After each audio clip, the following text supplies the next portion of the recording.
नमस्कार। आज हम अध्ययन करेंगे बीए सेकंड ईयर के पेपर फर्स्ट के अंतर्गत रीतिकाल की परिस्थितियाँ। तो किसी भी युग के साहित्य के निर्माण में उस युग की उस समय की परिस्थितियों का अत्यंत महत्वपूर्ण योगदान होता है। तो इस प्रकार से हम कह सकते हैं कि जिस प्रकार की उस समय की परिस्थितियाँ होती हैं उसी के अनुरूप साहित्य का सृजन किया जाता है, उसी के अनुरूप साहित्य लिखा जाता है। तो एक तरह से हम ये कह सकते हैं कि साहित्य के निर्माण में उस समय की परिस्थितियों का अत्यंत महत्वपूर्ण योगदान होता है। परिस्थितियों के आधार पर ही काव्य का सृजन किया जाता है, काव्य को लिखा जाता है। तो हम आज जानेंगे कि रीतिकाल के अंतर्गत किन परिस्थितियों का योगदान रहा, किन परिस्थितियों के आधार पर काव्य का सृजन किया गया। तो आइए आज हम जानते हैं रीतिकाल की परिस्थितियों के बारे में। रीतिकाल में 4 प्रकार की परिस्थितियां रहीं: राजनीतिक परिस्थिति, सामाजिक परिस्थिति, सांस्कृतिक परिस्थिति और साहित्य व कला के क्षेत्र की परिस्थितियां। इन चारों ही परिस्थितियों का उस समय के साहित्य के निर्माण में जो अपना प्रभाव रहा, तो इनको हम जानते हैं। इनके बारे में आज हम पढ़ेंगे, जानेंगे आज हम इन्हें। रीतिकाल की जो 4 परिस्थितियां हैं: राजनीतिक परिस्थिति, सामाजिक परिस्थिति, सांस्कृतिक परिस्थिति और साहित्य व कला के क्षेत्र की परिस्थिति। भाषा व साहित्य के निर्माण में युगीन वातावरण का विशेष योगदान हुआ है, क्योंकि युगीन वातावरण उस समय के उस युग के वातावरण से में राजनीति, समाज, संस्कृति, साहित्य और कला, इन मूल्यों के द्वारा ही उस युग का वातावरण निर्मित होता है। और यहाँ हम रीतिकाल की जो परिस्थितियों का उल्लेख कर रहे हैं वो इस प्रकार से हैं। तो सबसे पहले हम देखेंगे राजनीतिक परिस्थिति। राजनीतिक दृष्टि से जो रीतिकाल का समय है, यह काल मुगलों के शासन के वैभव के चरम उत्कर्ष के, उनके बिल्कुल उन्नति का काल था। उसके बाद उसके ह्रास का, पतन का और विनाश का युग कहलाया। तो यह काल मुगल काल के जो चरमोत्कर्ष के बाद उसके ह्रास का, उसके पतन का, विनाश का काल कहलाया रीतिकाल। शाहजहां के शासनकाल में मुगल वैभव अपनी चरम सीमा पर जहां रहा। जहांगीर ने अपने शासनकाल में राज्य का जो विस्तार किया, शाहजहां ने उसकी इतनी वृद्धि कर दी थी कि उत्तर भारत के अतिरिक्त दक्षिण में अहमदगढ़ राज्य तथा उत्तर पश्चिम में सिंध के लहरी बंदरगाह से लेकर असम के सिलहटन और अफगान प्रदेश के बिस्त के किले से लेकर दक्षिण के ओसा तक एक छत्र साम्राज्य की स्थापना हो गई। तो इस तरह से हम कह सकते हैं कि किस प्रकार से जो है मुगलों का शासन चरम उत्कर्ष पर था, किस प्रकार से जहांगीर ने और शाहजहां ने अपने शासन को स्थापित किया, एक छत्र साम्राज्य की स्थापना की। देश में सामान्य रूप से शांति थी, राजकोष भरा पूरा था, ताजमहल और मयूर सिंहासन का भी निर्माण हो चुका था।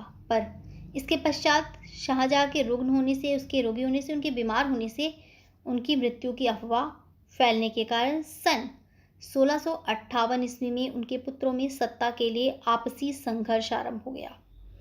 और यह संघर्ष, इसके पतन का कारण कह सकते हैं हम। वैभवशाली साम्राज्य इस संघर्ष से ह्रासोन्मुखी हो गया, एक ह्रास की तरफ, एक अपने विनाश की तरफ बढ़ता गया। उनका ज्येष्ठ पुत्र, शाहजहां का ज्येष्ठ जो पुत्र था, सबसे बड़ा पुत्र दाराशिकोह को छोटा पुत्र जो औरंगजेब ने हत्या करके शासन की बागडोर संभाली। वैसे ही जागीरदार राजाओं और हिंदुओं के धार्मिक उपद्रव आरंभ हो गए, उनके बीच में आपसी अनबन शुरू हो गई। औरंगजेब के पश्चात 1707 में उनके पुत्रों के बीच में फिर संघर्ष हुआ और औरंगजेब का दूसरा पुत्र मुअज्जम गद्दी पर बैठा। इस संघर्ष में ही वह कुछ उदार था, परंतु अधिक समय तक जीवित नहीं रह सका, सिंहासन खाली हुआ। उसके बाद 1712 ईस्वी में इस राज्य का भी पतन आरंभ हो गया। लगभग 50 वर्ष तक शासन पर एक प्रकार से स्थिर न रह सका। यह बात तो रही केंद्रीय शासन की। जहाँ तक प्रदेशों का प्रश्न है, रीति काव्य की रचना के क्षेत्रों में जैसे कि अवध, राजस्थान, बुंदेलखंड की कथा भी कुछ ऐसी थी। जैसा प्रभाव वहाँ था तो वैसा ही प्रभाव यहाँ था। अवध के विलासी शासकों का अंत भी मुगल साम्राज्य के समान कारुणिक था, अत्यंत ही दुखदायक था। राजस्थान में भी विलास और बहुपत्नी प्रथा थी। मुगल साम्राज्य के समान ही हिंदू रजवाड़ों और अवध के नवाबों को अंततः अपना कारुणिक अंत देखना पड़ा। उनके अंत की बहुत ही बुरी स्थिति हुई।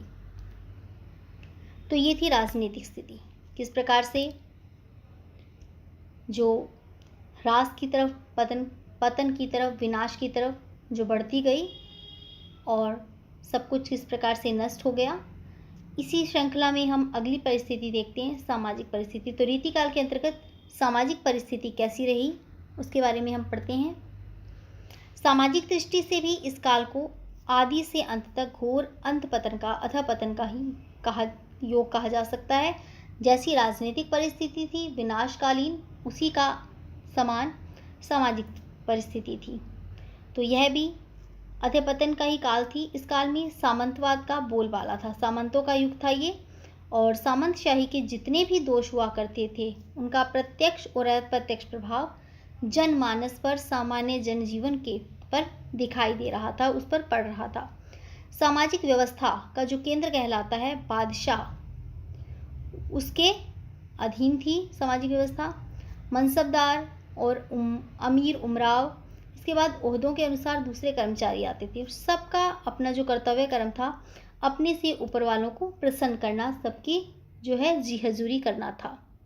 और नीचे वालों को तो ये अपनी एक संपत्ति मात्र समझते थे, उन पर अपना अधिकार जताते थे। और गरीबों की आर्थिक स्थिति बहुत ही शोचनीय थी, बहुत ही बुरी अवस्था में थे, जिसके बारे में विचार करना ही अत्यंत शोचनीय कार्य है। और शासन एवं संपन्न वर्ग जो है श्रम के बिना संपन्न होता जा रहा था, और गरीब जो है शोषण के साथ और शोषण का शिकार होता जा रहा था। जन साधारण की चिकित्सा, शिक्षा, संपत्ति रक्षा आदि का भी इस काल में कोई भी किसी भी प्रकार का प्रबंध नहीं था। अर्थात एक तरह से ये कह सकते हैं कि इस युग में जन साधारण की तरफ किसी भी प्रकार का कोई ध्यान नहीं दिया गया था। और ऐसी शोचनीय अवस्था में यदि लोग भाग्यवादी और नैतिक मूल्यों से रहित थे तो कोई आश्चर्य की बात नहीं है। लोग इस दिशा में बढ़े तो ये कोई अनोखी बात नहीं कही जा सकती। नारी को अपनी संपत्ति मानकर ही उसका भोग इनके जीवन का मूल मंत्र रह गया था। नारी की स्थिति भी बड़ी ही दयनीय थी। किसी की कन्या का अपहरण अभिजात वर्गों के लोगों के लिए साधारण सी बात थी। उनके लिए कोई बड़ा मुद्दा नहीं थी, कोई बड़ी बात नहीं थी, ये उनमें एक आम बात थी। अल्पायु में ही लड़कियों का विवाह कर दिया जाता था इसी भय के कारण। बेगमों और रक्षितों के अगणित संख्या होते हुए भी ये लोग वेश्याओं के यहाँ पड़े रहते थे, उनके आश्रय में जाते थे।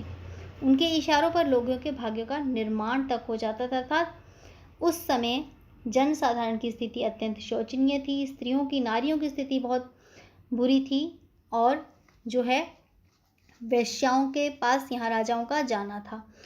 तो एक तरह से कह सकते हैं कि सामाजिक अवस्था उस युग की बहुत ही शोचनीय थी, बहुत ही दयनीय थी। इसी के बाद हम आगे नज़र डालते हैं उस युग की सांस्कृतिक परिस्थिति। उस समय की सांस्कृतिक परिस्थिति क्या थी। सामाजिक अवस्था जिस प्रकार से शोचनीय थी, दयनीय थी, उसी के समान इस युग में सांस्कृतिक अवस्था भी अत्यंत ही शोचनीय थी। अकबर, जहांगीर और शाहजहां की उदारतावादी नीति तथा संतों और सूफियों के उपदेश के परिणाम स्वरूप हिंदू और इस्लाम संस्कृति के निकट आने का जो उपद्रव हुआ था वह औरंगजेब की कट्टरता के कारण समाप्त हो गया था।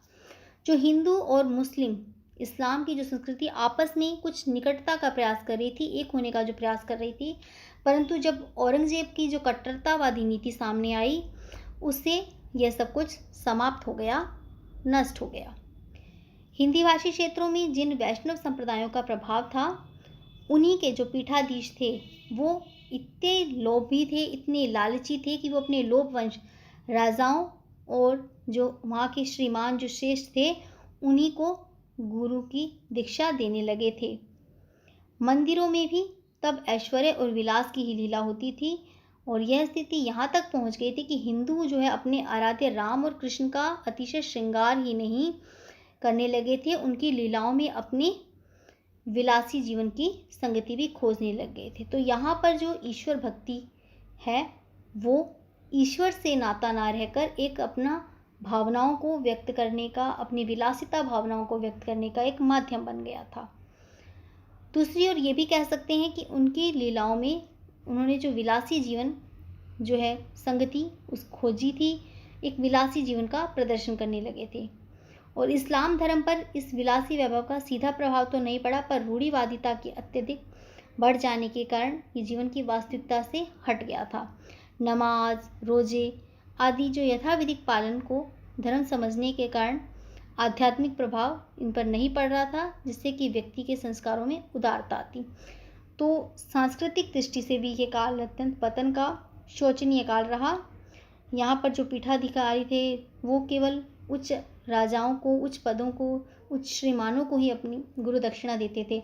सामान्य जनता तक ये नहीं पहुँच सकती थी। और मंदिर भी जो है विलास का माध्यम बन गए थे।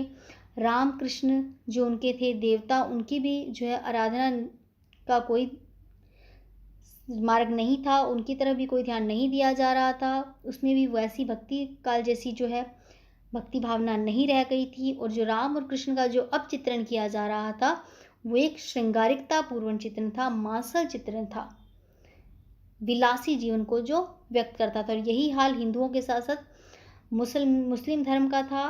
नमाज, रोज़ों की यथाविधि पालन को ही धर्म समझने के कारण जो आध्यात्मिकता का प्रभाव तो वो वैसा नहीं दिखाई दे रहा था, जो कि व्यक्ति के संस्कारों में उदारतापूर्ण दिखाई देता था। तो ये थी सामाजिक स्थिति। अब अंत में हम दृष्टि डालते हैं साहित्य को, कलाओं की स्थिति क्या थी रीतिकाल में, उसके बारे में। साहित्य और कला की दृष्टि से ये युग पर्याप्त समृद्ध रहा। इसके बारे में ये कहा जा सकता है रीतिकाल के बारे में, साहित्य और कला के क्षेत्र में यह जो एक समृद्ध युग कहा जा सकता है। इस काल के कवि और कलाकार साधारण वर्ग के व्यक्ति तो थे, परंतु वो उनका कार्य था अपने आश्रयदाताओं को, अपने सम्राटों को अपने काव्य के माध्यम से प्रसन्न करना, उनकी प्रशंसा करना। तो इस काल के जो कवि और कलाकार साधारण वर्ग के व्यक्ति थे वो अपने आश्रयदाता मुगल सम्राटों, देसी राजाओं, नवाबों से इतना सम्मान उन्हें मिला था क्योंकि उन्होंने उनकी प्रशंसा की थी, प्रशंसापूर्ण काव्य लिखा था, उनके ही इच्छा अनुरूप काव्य लिखा था। समाज में उन्हें अच्छी प्रतिष्ठा मिली थी और प्रतिष्ठित लोगों में ऐसे कवियों की गणना होती थी। उचित सम्मानित कवि अथवा कलाकार का सर्जन व्यापार को ही प्रोत्साहित करने में सबसे अधिक सहायक रहा। तो इस प्रकार से इस युग में साहित्य और कला का जो समृद्ध काल कहलाया। कवि और कलाकार साधारण वर्ग के होते हुए भी अपने आश्रयदाताओं को प्रसन्न करते हुए खूब इन्होंने सम्मान प्राप्त किया और प्रतिष्ठित लोगों में इनकी गणना हुई। अतः यह स्वाभाविक ही था कि इन लोगों ने अपनी कला का गुण और परिमाण दोनों ही दृष्टियों से अधिकाधिक विकास किया। ये थी हमारी साहित्यिक परिस्थितियाँ। तो यह आज हमने पढ़ी रीतिकाल की राजनीतिक, सामाजिक, साहित्यिक और कला की परिस्थितियाँ क्या रही। आज हमने जाना कि किसी भी युग पर उस काल की परिस्थितियों का प्रभाव। धन्यवाद।